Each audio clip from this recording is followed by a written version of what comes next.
Clayton's second life began, oddly enough, in the absent-minded preparation of a salad. Lost in the mental fog that had come to define his every waking moment, he glanced up at the television after a siren in a Toyota commercial snapped him out of his trance. The knife that had been methodically dicing peppers broke from its pattern, and Clayton felt a searing pain rip through his left pointer finger. With an eerie calmness, Clayton looked down to see that the tip of his finger was lying in a red pool on the chopping board. He sighed deeply, more annoyed by the mess than the pain. Though the pain and bleeding continued, Clayton could not break his gaze from the small chunk of bloodied flesh, and then, without a semblance of thought to precede it, Clayton scooped it up and popped it into his mouth. As he bit down, his pupils dilated and body tensed up. A warming sensation rushed over him and replaced everything he had thought he knew about existence. The 5 seconds spent chewing gave him more life than his previous 34 years combined. Perhaps this had always been a part of him, lying dormant somewhere deep below the surface of a perfectly nice, if not somewhat odd loner. Perhaps it was the product of a life devoid of meaning or pleasure, unconsciously latching onto catharsism of a truly forbidden act.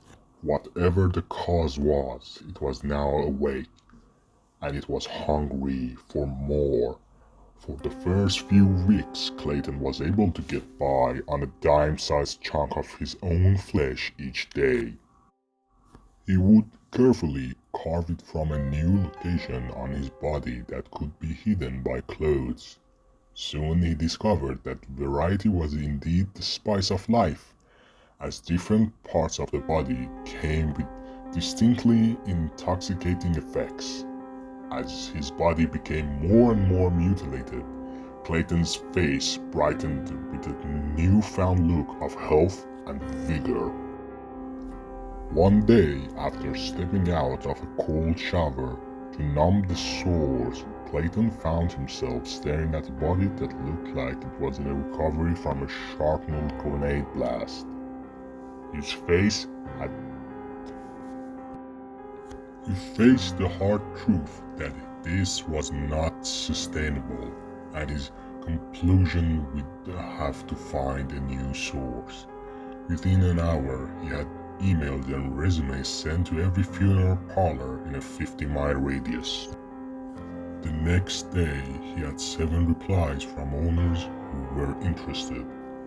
With focus of a hunting fox, he stalked the internet for every bit of information he could find on those businesses and owners, websites, Facebooks, pages, customer reviews, and even the wording on the email replies all provided clues to which owner were most aloof and preoccupied with the owner selected, a 63-year-old man named Francis who had recently had grandchildren and bought a vacation home in Laguna Beach.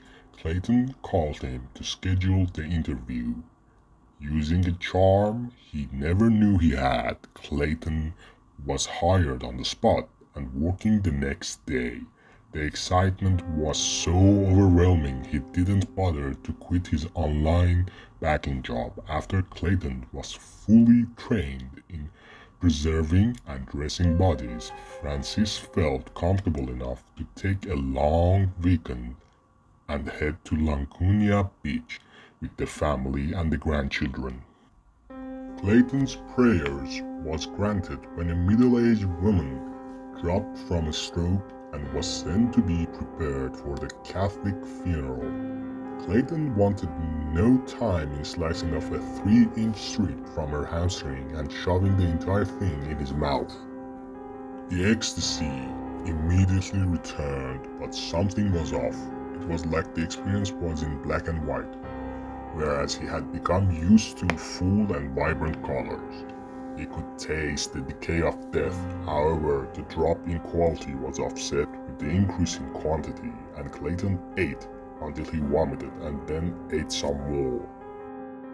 In the year he spent at the parlor home, Clayton gained 20 pounds.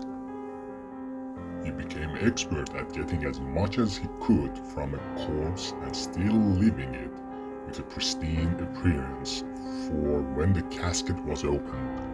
However, the decay of the death came to bother him more and more, and he returned to old habits of taking his own body parts and eating them right away.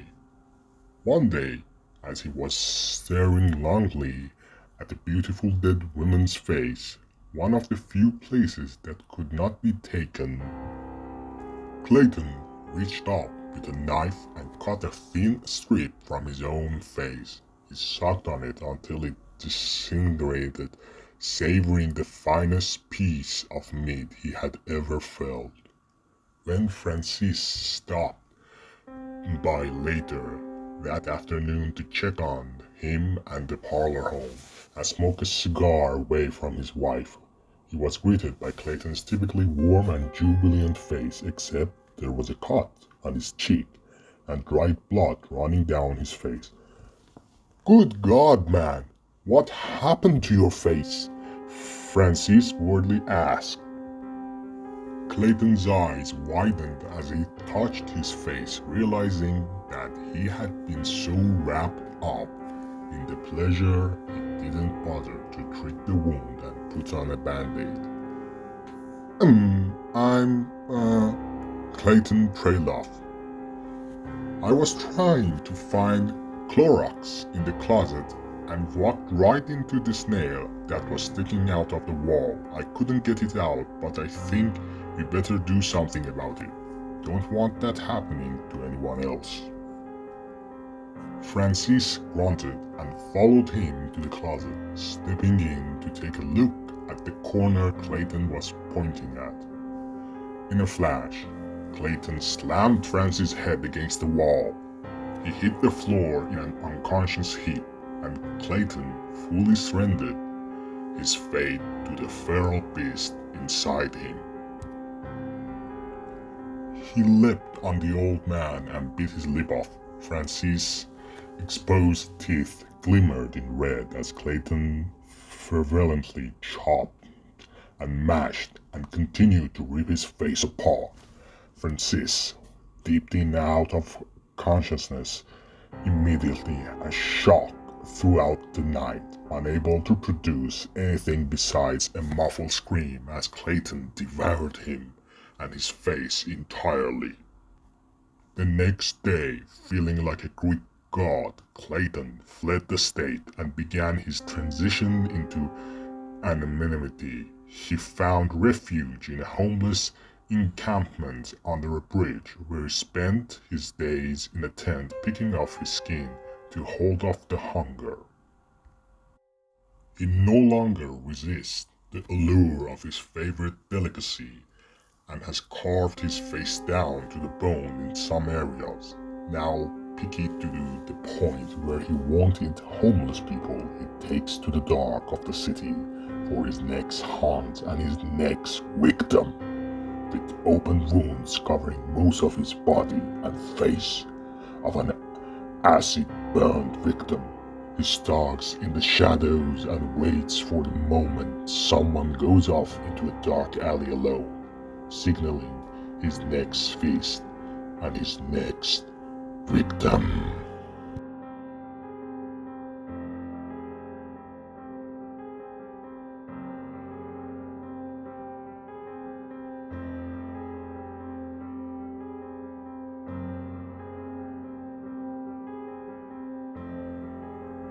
Hello folks, hope you enjoyed the story.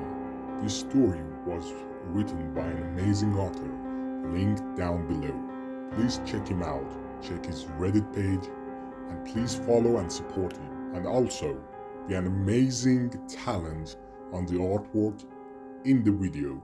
Please check her out via Instagram link below and her page on ArtStation. Hope you enjoyed this nightmarish story. and have a good night. This is Goodbye by Dr. Green.